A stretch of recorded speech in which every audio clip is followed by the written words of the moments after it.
Okay, மற்றொரு spoken English கிளாஸில் உங்களை சந்திப்பதில் நான் மிக்க மகிழ்ச்சி அடைந்து கொள்கின்றேன். இன்றைக்கு நம்ம ஆங்கிலத்தில் ஒரு முக்கியமான விடயத்தை பற்றி இன்றைக்கி நம்ம பார்க்க போகின்றோம். நேற்று வீடியோ பண்ணி கொண்டிருக்கக்குள்ள ஃபோனில் சின்ன பிரச்சனை ஆகிட்டு, அதனால தான் அந்த வீடியோ கட் ஆகிட்டு. ஓகே, இருந்தாலும் இருந்து வீடியோ பார்த்து கொடுங்க. ஏதாவது அதில் பிரச்சனை இருந்தால் கட்டாயம் நேற்றைய வீடியோவில் கட்டாயம் கமெண்ட் பண்ணி கொடுங்க, கட்டாயம் லைக் பண்ணுங்கள், சரியா? அப்போ அது ஏதாவது கமெண்ட் பண்ணி ஏதாவது கேட்கணும்னா கேட்டுக்கொள்ளுங்க. அந்த தெளிவில்லாட்டி நாங்கள் தெளிவுபடுத்திக் கொள்ளணும், சரியா?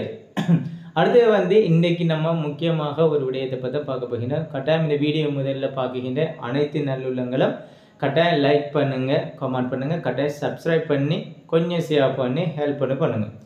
நீங்கள் ஷேர் போது தான் கட்டாயம் எங்களுக்கு ஒரு மோட்டிவேஷன் கிடைக்கும். இந்த வீடியோ தொடர்ச்சியாக நாங்கள் செய்து கொண்டு வருவோம். அதே நேரம் இந்த ஸ்போக்கன் இங்கிலீஷ் கிளாஸ் நேரடி வகுப்புகள் பொத்துவில் பிரதேசத்தில் அமைந்துள்ள ப்ரோ கிளாஸில் நேரடி வகுப்புகள் நடைபெற்று கொண்டிருக்கின்றன.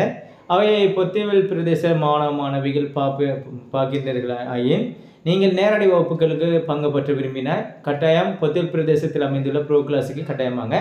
அதே நேரம் ஆன்லைன் கிளாஸ் கட்டாயம் செய்ய விரும்புகின்ற மாணவ மாணவிகள் கட்டாயம் எமது வாட்ஸ்அப் இலக்கத்தினூடாக தொடர்பு கொண்டு கட்டாயம் நீங்கள்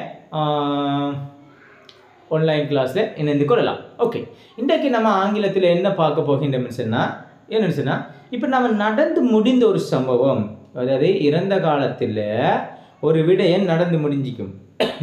அதை நம்ம என்ன செய்கிறோம், இப்படி செஞ்சிக்கலாம், அவங்க போய்க்கலாம், சாப்பிட்டிக்கலாம், சரி நான் அங்கே தானே இருந்து என்ன கூப்பிட்டிக்கலாமே, நான் போய்க்கலாம், கொஞ்சம் மிஸ் ஆகிட்டுறப்பா, இப்படியெல்லாம் நம்ம பேசுவோம்ல. அதை ஆங்கிலத்தில் எப்படி பேசுகின்ற என்று தான் இன்றைக்கு பார்க்க போகின்றோம், சரியா? வாங்க வீடியோக்குள்ளே போகலாம். ஓகே, அதுக்கு நம்ம ஆங்கிலத்தில் பயன்படுத்துகிறேன்னா குட் ஹேவ், குட் ஹேவ். இந்த குட்டி இல்லை பிள்ளைகள், இது எதுன்னு சொன்னால் இந்த can the past and could, can CAN can can the past என்ன குட், குட் ஹேவ். இதை பயன்படுத்த நம்ம இன்னைக்கு பேச போகிறோம். இங்கே பாருங்க, அவள் சமைத்திருக்கலாம், அதாவது சமைக்கல, சமைச்சிக்கலாம், சமைச்சிருந்தா அந்த காசு மிச்சம் ஆயிருந்துக்குமே, சமைச்சிருந்தா நம்ம சாப்பிட்டுக்கலாம் தானே, அப்படியெல்லாம் நம்ம பேசுவோம்ல. அப்போ அவள் சமைத்திருக்கலாம், ஒரு சம்பவம் நடக்கல ஆனால் நடந்துக்கலாம் என்றதை நம்ம பேச போகிறோம். அவர்கள் கேட்டிக்கலாம், அவங்க போயிட்டாங்களே, இதை கேட்டிக்கலாமே, கேட்டு அந்த விஷயம் என்ன விஷயம் சொல்லி விளங்கிக்கலாமே அப்படின்னு கேட்கறது. அவன் போயிருக்கலாம், அநியாயமா போயிட்டு அவன் போய்க்கலாம் அப்படி என்று சொல்றது. கிளியராவலியல், நீ வந்திருக்கலாம், நீ வரலையடா, நீ வந்திருந்தா அந்த பிரச்சனை முடிஞ்சுக்கிண்டாப்பா, நீ வந்திக்கலாமாடா, நீ வராதடா இவ்வளவு பிரச்சனை அப்படின்னு நம்ம பேசுறலாம். இதுக்கு ஆங்கிலத்தில் சொல்றது குட் ஹேவ். எப்படி சொல்ல? Good have. எப்படி சொல்ல? Good have. இதில் ஃபார்முலாவை நம்ம பார்ப்போம். இதில் ஃபார்முலா பாருங்க. முதலாவது சப்ஜெக்ட் போடணும். முதல்ல என்ன போடணும்? சப்ஜெக்ட். ஆங்கிலத்தில் இருக்கிற சப்ஜெக்ட் என்னன்னு சொல்லி பார்ப்போம். ஆங்கிலத்தில் இருக்கிற சப்ஜெக்ட் உங்களுக்கு தெரியும். ஐ இருக்கிறார், யூ இருக்கிறார், பி இருக்கிறார், தே, ஹி, சி, இட், அது சிங்குலர் நேம். அப்போ சப்ஜெக்ட் உங்களுக்கு தெரியும். ஐ, யூ, பி, தே, அடுத்தது ஹி, சி, இட், அடுத்தது ஒருமை பெயர், அடுத்தது பன்மை பெயர். இதுதான் ஆங்கிலத்தில் இருக்கிற சப்ஜெக்ட்னு சொல்லுவாங்க. கிளியர்? அந்த சப்ஜெக்டை பெஸ்ட் போடுங்க. நீங்கள் ஒருமை பெயர்களையும் போடலாம், பன்மை பெயர்களையும் போடலாம். இவ்வளோ தான் இல்லை, நீங்கள் பெயர்களையும் யூஸ் பண்ணலாம் தானே. அப்போ அதான் சொல்கிறேன், அது சப்ஜெக்ட். ரெண்டாவது என்ன போடுங்க? Good have. ரெண்டாவது என்ன போடுங்க? குட் ஹேவை யூஸ் பண்ணுங்க. மூணாவது வெப் 3. ஏன்னா வெப் 3ன்னு சொன்னால் நிறைய பேருக்கு தெரிஞ்சுக்க. வெப் 3ன்னு சொன்னால் என்னது? வெப் 3ன்னு சொன்னால் அதாவது நிகழ்கால வேப் வைக்கிறதால, நிகழ்கால வேப்ரப் இறந்த காலம் என்ன? பாஸ்ட். வெப் 2. அந்த வெப் 2 இறந்த காலம் என்ன? வெப் 3. அதாவது பாஸ்ட் பார்ட்டிசிபிள் சொல்லுவாங்க. பாஸ்ட் பார்ட்டிசிபிள், பாஸ்ட் பார்ட்டிசிபிள் இறந்த கால வினைமுற்றுக்குரிய வேர்ப் சொல்றேன். இந்த வேர்ப் கிட்டத்தட்ட இறந்த கால வேர்ப் மாதிரி தான் இருக்கும். விளங்க புள்ளியே, இப்போ ஈடியில் ஒரு வேர்ப் முடியும்னா நிச்சயமா இந்த வேர்பும் ஈடிலாம் முடிவார். கிளியரா? ஓகே, அடுத்து அடுத்து கடைசியாக வந்து அதுக்கு பொருத்தமான ஆப்ஜெக்டை நீங்கள் பயன்படுத்துவீங்க. கிளியரா? இப்போ பாருங்க, அவள் சமைத்திருக்கலாம் அப்படின்ற எந்த சந்தர்ப்பத்தில் நம்ம எண்ணுவோம்? சமைக்காம இருக்கிற சந்தர்ப்பத்தில், சமைக்காம ஒரு விடயத்தை நம்ம விட்ட சந்தர்ப்பத்தில் அவள் சமைத்திருக்கலாம் அப்படின்னு நம்ம எண்ணுவோம். அவள் சமைத்திருக்கலாம் அப்படின்னு. அப்ப எப்படி சொல்றோம்? முதல்ல அவள் தான சப்ஜெக்ட். என்ன சொல்றோம்? சி. அவளுக்கு என்ன சொல்ல இங்கிலீஷ்ல? சி. சி சமைத்திருக்கலாம். சி. ரெண்டாவது could have. could have. could have. C could have சமைத்திருக்கலாம். சமைக்கிறது என்ன சொல்ற இங்கிலீஷ்ல? cook. குக்ற பார்ட்டிசிபிள் என்ன? cooked. cooked. பாரு, இந்த ஈடில முடியறாரு. கிளியரா? இந்த ஈடி பாஸ்ட் வெர்ப் மாதிரி நிக்கிற பாத்தீங்களா? அப்ப பாருங்க, she could have cooked. she could have cooked. அவள் சமைச்சிருக்கலாம். எப்ப? சமைக்காம இருக்கிற ஒரு சந்தர்ப்பத்துல தான் இத பத்தி நம்ம பேசுறோம். கிளியரா அப்படியே? ரெண்டாவது பாருங்க, அவர்கள் கேட்டிருக்கலாம். கிளியரா? அவர்களுக்கு என்ன சொல்ல இங்கிலீஷ்ல? they. அவர்கள் என்ன சொல்ல இங்கிலீஷ்ல? they. அப்ப பாருங்க, they ரெண்டாவது could have. could have. they could have asked. ask என்ன? கேக்குற. அதுல ஈடி வெர்ப் போட்டா சரி, நீங்க asked. அவர்கள் கேட்டிருக்கலாம். அவர்கள் கேட்டிருக்கலாம். they could have asked. அவர்கள் கேட்டிருக்கலாம். அவன் போயிருக்கலாம். போறதுக்கு இங்கிலீஷ்ல என்ன சொல்ற? go. கோட பாஸ்ட் என்ன? went. வென்ற பார்ட்டிசிபிள் என்ன? gone. கிளியரா புள்ளியல்? கோர பாஸ்ட் போறதுக்கு என்ன சொல்ல இங்கிலீஷ்ல? go. அதுல பாஸ்ட் என்ன? went. அதுல பார்ட்டிசிபிள் என்ன? gone. அப்ப அவன் போய்க்கலாம். எப்படி சொல்லுவோம்? he. அவனுக்கு என்ன சொல்ல இங்கிலீஷ்ல? he. he could. he could have. he could பாருங்க, சப்ஜெக்ட் he போட்டல், could have போட்டல், அடுத்து verb 3. என்ன verb 3? gone. பாருங்க, he could have gone. அவன் போயிருக்கலாம். he could go gone. அவன் போயிருக்கலாம். நீ வந்திருக்கலாம். நீ வந்திருக்கலாம். வாரத்துக்கு இங்கிலீஷ்ல என்ன சொல்ற? come. வாரத்துக்கு இங்கிலீஷ்ல come. come ர பாஸ்ட் என்ன? came. அதுல பார்ட்டிசிபிள் come. அப்ப verb 3 ல come தான். நீ வந்திருக்கலாம். பாருங்க சொல்ற, you could have. you could have come. you could have come. நீ வந்திருக்கலாம். நீ வந்திருந்தீக்க அந்த பிரச்சனை முடிஞ்சிக்கிட்டா. நீ வந்திருக்கலாம் அப்படி சொல்ற. கிளியரா புள்ளியல்? அப்ப இதான் நம்ம ஆங்கிலத்தை பேசணும்டா புள்ளியல்.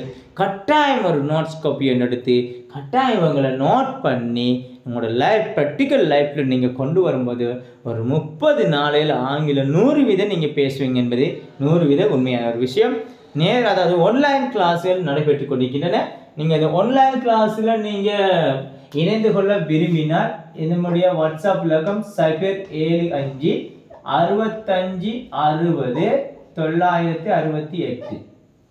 மீன் சொல்கிறேன், ஆன்லைன் கிளாஸில் நீங்கள் இணைந்து கொள்ள விரும்பினால் எமது வாட்ஸ்அப் இலக்கம் 075 65 60 968. இந்த இலக்கத்துக்கு உங்களோட பெயர், உங்களோட ஊர், அடுத்தது வந்து நீங்கள் படிக்கின்ற பாடசாலை மற்றும் உங்களோட விடயங்களை நீங்கள் ஷேர் பண்ணி கொடுங்க. நீங்கள் ஷேர் பண்ணும்போது இந்த ஆன்லைன் கிளாஸில் நீங்கள் இணைந்து கொள்ளலாம். குறைந்த கட்டணத்தில் கூடுதலான லாபத்தை நீங்கள் பெற்று படித்துக் கொள்ளலாம். ஓகே, இது விளங்கிட்ட பிள்ளைகள். ஓகே, அடுத்த கொஞ்சம் இந்த சென்டென்ஸை லென்த்தாக கொண்டு வரும் பாப்போமா? ஓகே,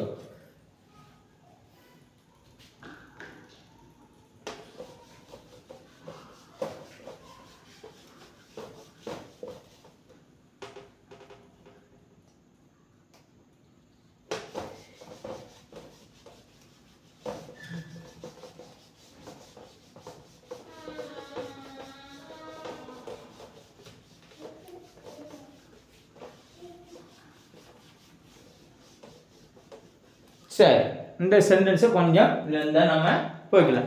இப்போ பாருங்க, நீ என்னுடன் கலம்புக்கு வந்திருக்கலாம். நீ என்னுடன் கொழும்புக்கு வந்திருக்கலாம். எப்படி சொல்லுங்க. நீ என்னுடன் கொழும்புக்கு வந்திருக்கலாம். என்னுடன் எப்படி சொல்ற இங்கிலீஷ்ல? with me. with me என்ன? என்னுடன். with you உன்னுடன். with her அவளுடன். with his அவனுடன். with my father என்னுடைய அப்பாவுடன். கிளியர் அவளியல்? நீ என்னுடன் கொழும்புக்கு வந்திருக்கலாம். நீ அப்ப என்ன சொல்ற? you could have என்ன come. you could have come. நீ வந்திருக்கலாம். யாருடன்? with me. பாருங்க. you could have with me. நீ என்னுடன் வந்திருக்கலாம். எங்க வந்திருக்கலாம்? நீ என்னுடன் வந்திருக்கலாம். எங்க வந்திருக்கலாம்? பாருங்க. you could have with me. நீ என்னுடன் வந்திருக்கலாம். இப்ப பாப்போம். நீ என்னுடன் வந்திருக்கலாம். எங்க வந்திருக்கலாம்? பாருங்க. you could have come to Colombo. பாருங்க. you could have come to Colombo. நீ என்னுடன் வந்திருக்கலாம். சரி, நீ கொழும்புக்கு வந்திருக்கலாம். யாருடன்? with me. நீ என்னுடன் கொழும்புக்கு வந்திருக்கலாம். நீ என்னுடன் கொழும்புக்கு வந்திருக்கலாம். கிளியரா பிள்ளைகள்? இப்ப கிளியரா பிள்ளைகள் பாருங்க. ஃபர்ஸ்ட் சப்ஜெக்ட் என்ன? யூ போறேன். ரெண்டாவது could have again. மூணாவது verb. அடுத்து அதுக்கு போறது ஆப்ஜெக்ட். பாருங்க. you could have come to Colombo. நீ கொழும்புக்கு வந்திருக்கலாம். யாரு கொழும்புக்கு வந்திருக்கலாம்? with me. என்னுடன் கொழும்புக்கு வந்திருக்கலாம். கிளியரா பிள்ளைகள்? இப்போ பாருங்க. அடுத்து வந்து பாருங்க. அவன் என்னை கூப்பிட்டு இருக்கலாம். நான் அங்கதானே இருந்தேன். அவன் என்ன கூப்பிட்டுக்கலாம் தானே. அவனை ஏன் கூப்பிடாம அந்த பிரச்சனை அவன் கையாண்ட? இந்த நம்ம பேசுறோம் இல்லையா? அதுக்கு அப்படி சொல்லலாம். அவன் என்னை கூப்பிட்டுக்கலாம். he சொல்லுங்க. he could have கூப்பிடுறதுக்கு இங்கிலீஷ் என்ன சொல்ற? call பாஸ்ட் என்ன? called me. பாருங்க. he could have called me. அவனை கூப்பிட்டு இருக்கலாம். he could have called me. அவன் என்னை கூப்பிட்டு இருக்கலாம். விளங்குதா பிள்ளைகள்? அவன் என்னை கூப்பிட்டு இருக்கலாம். இப்ப பாருங்க. அப்பா வந்து அவள் அந்த புத்தகத்தை நான் அந்த புத்தகத்தை வாங்கி இருக்கலாம். எப்படி சொல்லு இங்கிலீஷ்ல சொல்லுங்க. அவன் வெரி குட், எக்ஸலண்ட். நான் அந்த புத்தகத்தை வாங்கிக்கலாம். எப்படி சொல்லுவாங்க?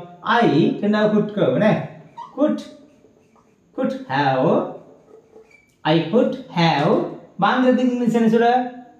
buy the part participle bought. பாருங்க. I could have bought the book. பாருங்க. the book.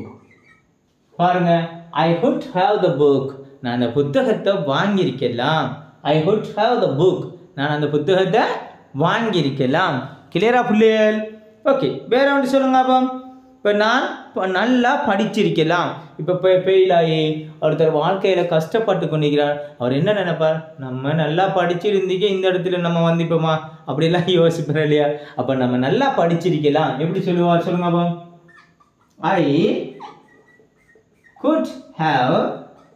I could have என்ன படிக்கிறதுக்கு சொல்ல? studied. I could have studied well. நல்லா. I could have studied well. நான் நல்லா படிச்சிருக்கலாம். நான் நல்லா படிச்சிருந்தேன். நான் டாக்டர் ஆயிப்பேன். நானும் இன்ஜினியர் ஆயிப்பேன். இப்படி கஷ்டப்படுறேனே இதெல்லாம் சொல்ற கிளியரா? I could have studied well. நான் நல்லா படிச்சிருக்கலாம். அவர்கள் அந்த போட்டியில் வின் பண்ணிருக்கலாம். வெற்றி பெற்றிருக்கலாம். அவர்கள் அந்த போட்டியில் ஜெயிச்சிருக்கலாம். எப்படி சொல்ற? தோத்தவங்க பார்த்து தானே நம்ம எப்படி கதைப்போம். அவங்க அந்த போட்டியில வின் பண்ணிக்கலாம். எப்படி சொல்லுவோம்? அவர்கள் என்ன சொல்லுங்க? they could have வின் பண்றதுக்கு என்ன சொல்ற? வெல்றதுக்கு, ஜெயிக்கிறதுக்கு win the past என்ன? won. அப்ப பாருங்க. they could have won the match.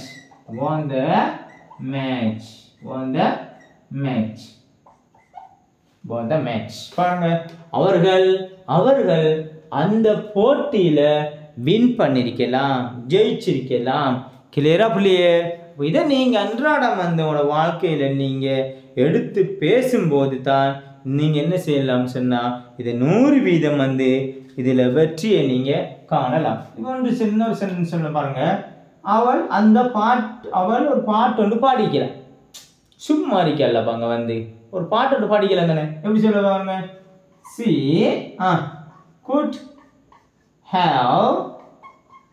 could have சிங்கிற past என்ன? part participle sung. பாருங்க, she could have sung a song. பாருங்க, she could have sung a song. அவள் ஒரு பாட்டு ஒன்று பாடி இருக்கலாம். விளங்குதா பிள்ளையே?